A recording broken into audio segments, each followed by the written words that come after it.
Hi,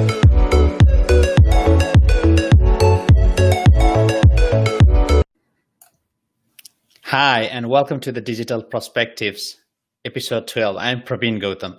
This program is all about exploring your digital trends, strategies, and really practical ideas to help your business build a brand and monetize it. Today, we want to talk about Thursday afternoon. We want to talk about a little bit on the technology side of the business. Obviously, the technology have changed so much, and we want a little bit deep inside on a particular segment, supply chain and logistic, and that's why I have a special guest. By the way, guys, if you're tuning in from different social medias, including Facebook, YouTube, and LinkedIn, yes, LinkedIn, we are just live on LinkedIn as well. So if you're just tuning in, if you're new, I'd love to know where you are tuning in from. And if you have been watching these episodes from past episodes, welcome to the show. It would be 15-20 minutes. Just sit back and relax, and we'll deep dive as well. And obviously, don't forget to give the thumbs up, like, share, and comments. All right. So let's talk about technology. Obviously, technology is evolving, right? Evolving faster than we are. Yes, more than 6 years of transformations or disruption, if you like, it's just been happening in the last 6 months. So in every industry you can possibly imagine, whether that may be healthcare industry, whether that may be in B2B franchise, or that might be in supply chain logistic, which is our main driver for e-commerce businesses. Everything is changing, and the way how customers are, purchasing, the way how they are interacting, the way how people are perceiving value, everything is changing right now. And that's what today's topic. We want to talk a little bit deeper inside the industry, supply chain and logistic, which is the heart of e-commerce. And today I'm really excited to have my special guest, Stephen Lakey, who is a senior consultant of supply and logistic at Gamma Solution, and president of Supply Chain and Logistic Association, SCLAA, Victoria and Tasmania division. Now, a little bit about Stephen. Stephen has been a strong advocate for the importance of integrating customer service at every level within the organization. So welcome to the show, Stephen. Great to have you, mate. Thanks, Praveen. Thanks for the invite. Great. Awesome. Now, as I was preparing for this live cast last night, I was going through a white paper, right? White paper of e-commerce, the future of e-commerce. It's very interesting, and see that interesting trend. 80% of businesses is increased. The online orders has been increasing due to the pandemic after February. What is that? Is that right, Stephen? Certainly is. It's been an interesting one. Obviously, supply chain has been in the focus. It's been on the news. It's something we're all thinking about when we see bare shelves, when we're expecting a delivery, and it's now, instead of taking days, it's taking weeks to get to us. Supply chain is very much in the focus. Very important. Another statistic is that of a survey that was taken of 1,000 companies, over 94% said that their supply chain is under strain. So it's something that is certainly on everyone's mind at the moment. And honestly, I just have to look out my window, working from home, of course, in Victoria. Just have to look out at my window when the postman comes. And he is just frantic. He bounds out of that van and smashes that parcel on the ground, knocks twice, and he's off again to the next door neighbour. And so a lot of pressure in supply chain. What we have seen is that although there's some businesses that are having a downturn, obviously, particularly in retail, where that has picked up is in e-commerce. So obviously, we're not going to shops. We're getting most things delivered now, and that has meant that there's more pressure on the e-commerce side of the business. And for those businesses that didn't have e-commerce, they were quickly getting on board and getting something in place very rapidly. For those who already had systems in place, they were increasing their technology, so they were having more users in the e-commerce section of their business, needing more scanners, more software, and so that's been a boom in that side of things, and they need it because what we have is a big demand and more to do, but not enough people to do it. We've got restrictions in the warehouses, low numbers only allowed in the warehouses, but we've got more work than ever that needs to be done. So I think the technology has been very much a focus now. You bet, and that's where interesting you say that obviously the things are changing, and I can relate that as you being as a Victoria and Tasmania Supply Chain Logistic Association president. Could you set some key drivers? What's making the system agile and robust to handle these surge tides? These sudden surge in demand. Is it just through technology, or do you think is there any other ways how the business leaders or entrepreneurs can cope this up?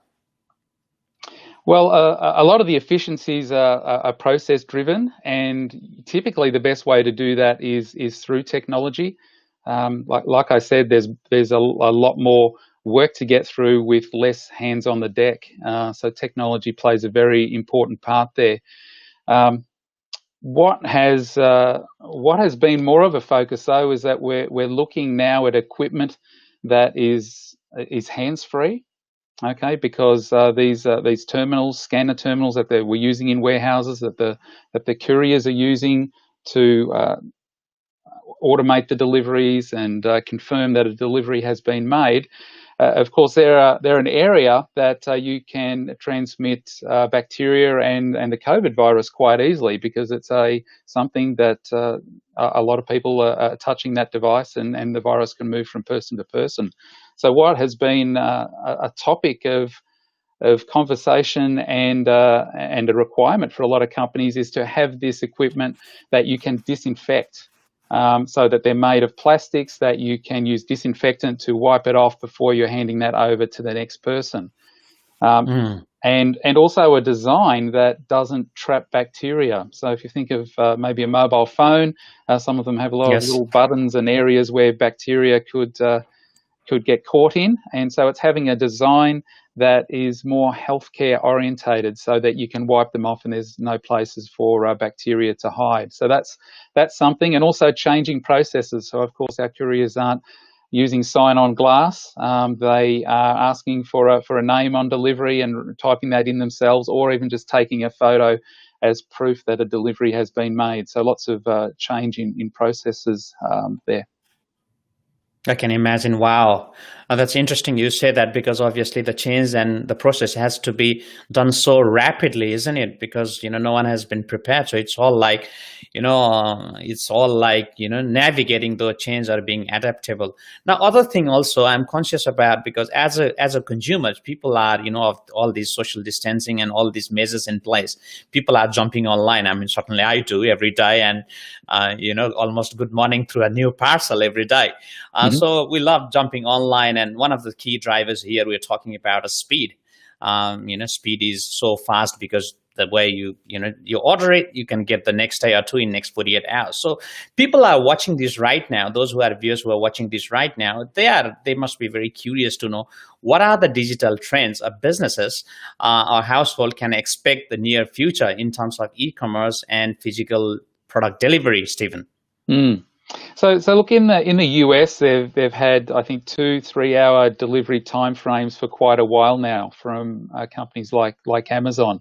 A little bit more difficult to implement that in a country like Australia. We're a little bit more sparse. The population is spread around the country a little bit more, but still practical in the near future for Melbourne, Sydney, Adelaide, the main business areas. And the way that happens is that instead of having a few large DCs, distribution centres, that there are more smaller ones. So you would start seeing small warehouses popping up in the CBD that are just there to hold key stock to get that delivery done within 2 to 3 hours, rather than it coming from a large DC. So we're going to start seeing that happening.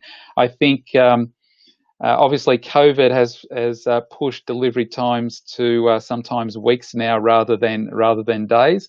But when things get back to normal, I think that the consumers' expectations will be moving more and more, not just for same day delivery, but within a morning or an afternoon. So I think technology has certainly a big part to play there, but also the strategic location of small Mm. warehouses. And that's definitely a driver to have that speed, because obviously people want right now.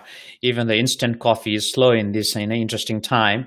People don't have a patience, so they order it. They are just waiting. Yeah. I can totally relate that. Now I can see a number of the viewers are watching this from YouTube, obviously Facebook as well as LinkedIn right now.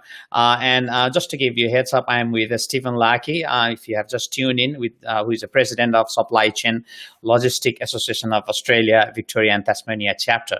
And feel free to like, share, or comments if you have any questions in terms of the e-commerce or supply chain logistics, especially. Feel free to just write down, and obviously I can bring that to Stephen as well. Now, interesting time. Now, also on that note, you're also now before we go to a Gamma solution, can you tell a little bit about SCLAA, the organizations you're involved in, and what is the primary role for them right now, Stephen, if that's okay? Sure. So SCLAA is a Supply Chain and Logistics Association of Australia, and we're Australia's largest association for the industry, for the supply chain industry. What we do is we advocate, we support, we educate the supply chain community. So you can join as a member, and we have various programs and events that we run. For instance, breakfast events. We have site tours, which is one of the more popular ones, thought leadership events, networking events.